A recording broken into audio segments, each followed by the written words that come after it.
everyone, and welcome to Team Talk. We're here to go through all of the teams from your favorite tabletop fantasy football game. My name is Chris. I'm joined by Mr. Scott Bryant, and this week we are talking Chaos Dwarves. They are one of the teams of legend that, in the not too distant history, have now got a full rules from GW. The addition of new positionals in there, making them very intriguing prospects to pick up. Mr. Scott Bryant, if you are brand new to the game of Blood Bowl, or you've been playing a while and you want to try something new, for what reason would you pick up these Chaos Dwarves? Chris, the first reason I think you should pick up these Chaos Dwarves is the sculpts are very nice indeed. There was a lot of conversations happening at the time when Dwarves took the transitional path and that journey away from the Team of Legend into the current Blood Bowl live meta, as it were. The Bull Centaurs look great. The Flamesmiths have been reworked and tweaked as well, and the Hobgoblins look particularly mischievous as well. However, they're one particular team. You're either going to love them because you like the idea and you have an allegiance to Dwarves. The challenge you've got is, well, if you were a coach looking to take a potential team who is somewhat down the meta ladder and really develop them and have a lot of punch, a lot of block, but also a couple of pieces who can get you up and down that board quite quickly, then maybe, just maybe, this is the team for you. I think they're a team that people dismiss too easily, but they do have some potential, but that potential is going to have to be hard earned. Yeah, they've got a lot of unique positionals within there, and lots of stuff that makes them very, very different in lots of very different ways from lots of other teams. So there's buckets of potential if you kind of are happy to put the time in and give them a little bit of TLC to get used to them. Let's have a look at the roster, because like I said, lots of quite interesting positionals with this team. So your linemen are Hobgoblin lineman, 40,000 they're going to cost you. Movement 6, strength 3, edge 3, passing 4, armor 8, and no skills on your lineman. You can then have 2 sneaky stabbers, 60,000, movement 6, strength 3, agility 3, passing 5, armor 8, and they come with shadowing and stab. You then have your 4 Chaos Dwarf blockers, 70,000 each, movement 4, strength 3, edge 4, passing 6, armor 10, block, iron hard skin, and thick skull. You then get 2 Flamesmiths, very unique positions for this team, 80,000, movement 5, strength 3, edge 4, passing 6, armor 10, brawler, breathe fire, disturbing presence, and thick skull. Breathe fire working similar to projectile vomit with a few differences in there.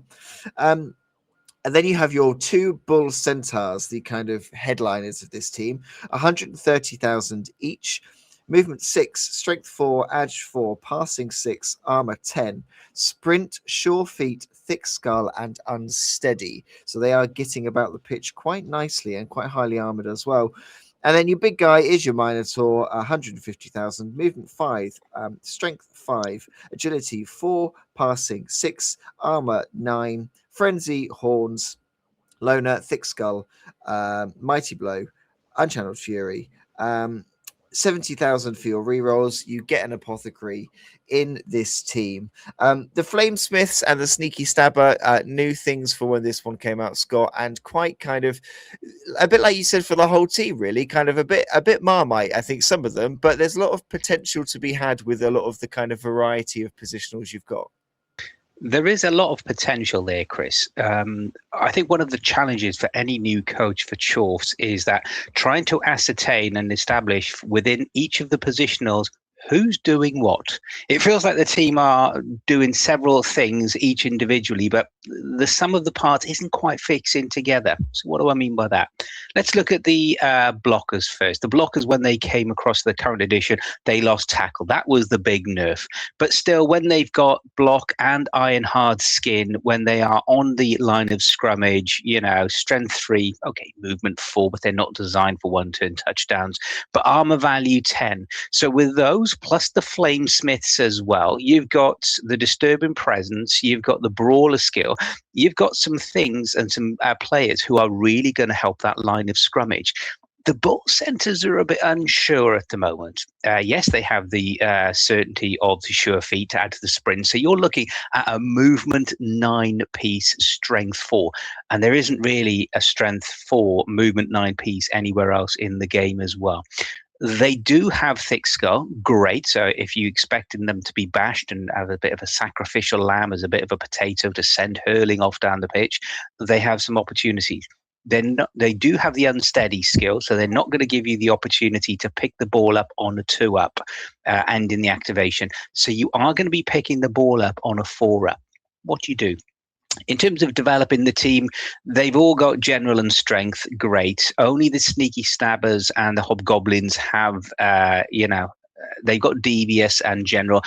Not a lot of edge going on here. And even if you were to look at the benefits of having mutations access as a secondary, it's still a secondary. That's a lot of SP to get. And actually, what we're going to do. Now, there are a few things. They can play for Badlands Brawl or Chaos Clash. They are favoured of Hachette. Is there going to be a potential buff on the horizon for future GW? Maybe some Chaos, maybe some Demon type releases. We can only hope and cross our fingers. At the moment, they do have a lot, but I think other teams are going to give you more skills quicker in terms of that development curve. So much opportunity there, maybe missing 1 or 2 key skills, but if you love the models, if you love a good sculpt, if you love good thematics on the tabletop, causing mischief and really causing a challenge to opposition coaches, then maybe with that Minotaur thrown in, this could be the opportunity for you. So they are similar to Necromantic Horror and to Wood Elves, I'm thinking of, where you've got a couple of positionals that are possibly quite key, but possibly quite expensive. So what does 1 million look like with this roster then? Because you've got some 130,000 pieces in there. The dwarfs are quite expensive. What can you get for your money? So if you want a 1 million 11 player roster straight out, you will be looking possibly for 6 hobgoblin linemen. You'd be looking to maximize your presence on that line of scrummage with the 4 Chaos Dwarf blockers, the 2 Flamesmiths, and both ball centers to get some movement around the pitch. So all of those 11 players plus 2 rerolls at 70k each, 1 million gold pieces on the nose. Now, you might decide, well, do I want a sneaky stabber? It's passing 5. So are they going to give you much extra for the additional shadowing and possibly a stab skill to frustrate your opponent? Yes, but yeah, struggling really to get extras in there as well. You want to maximize your best pieces. And after that, doesn't seem to be many places to go. Although I have seen some builds where people have skilled up and put on tournament builds, things like tentacles on that Minotaur. That is very, very potent indeed. So I think if you're willing to think a bit outside the box, no pun intended, if you're thinking of giving them a bit of love, a bit of TLC, and 1 or 2 skills that will give them the opportunity to get hold of that ball, they could cause your opposition a lot of troubles. It's something you alluded to there, which we will just shout out. If you are looking to buy a new team and you want something that you can pick up a box and immediately play, Bull Centaurs not in the box, Minotaur not in the box. So just bear that in mind. If you're going if you're going to your friendly local game store, you may need to place an order somewhere to get yourself some Bull Centaurs to add to this team. Certainly unique, one of the Team of Legends that has come back, and we're all happy to see them. Whether you're happy to face up against them depends on how much you like Minotaurs, I guess. But we will be back next time for another team from our favorite tabletop game. Thank you very much, Scott. Thank you, everyone, for joining us, and we will see you then.